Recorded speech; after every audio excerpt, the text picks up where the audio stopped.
The discourse is the encounter is generative of something that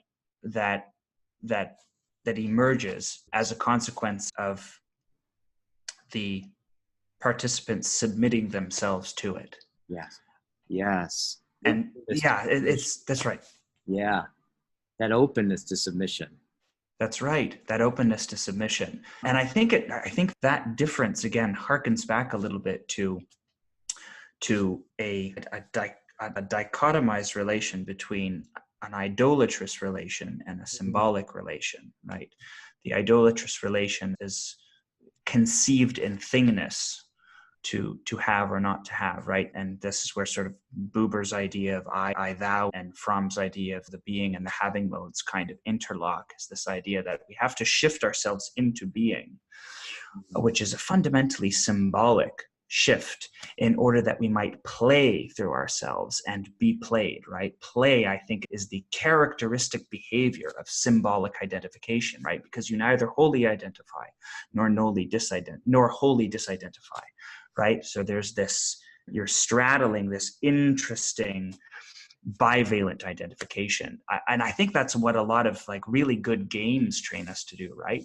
Many people have remarked on this, right? That was all what people like Piaget and Vygotsky noted developmentally. But this idea that I think of tabletop games as a good example. You're playing a role in service of a story, or an interlocutor in service of a discourse. And you neither fully identify with that role, but you neither fully disidentify from it either. You're playing it in a very important way. And it can become thou to you, just as any of the other characters played can be thou to you, right? And so the I, thou, reflexively with yourself is deepened and informed and inextricably bound with the I, thou that you strike with other selves, right? Because in some cases they can't be parceled, really, right? Because when the identification blends in a symbolic process of knowing, there's a sense of that shared identity that we've been talking about between the knower and the known. So it's again that collapsing together.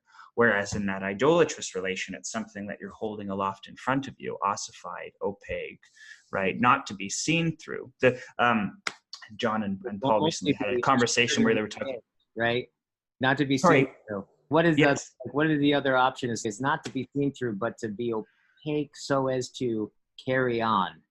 That's right. To simply carry, to be carried on through, as opposed to an ingredient that is offered up in service of something altogether new, which isn't dissociated from what entered into the It's not as though these new iterations, these new ascendant iterations, more comprehending iterations of ourselves are dissonant from their antecedent versions, right? There is certainly a continuity, and I guess that's what I mean by the resolution after the dissolution.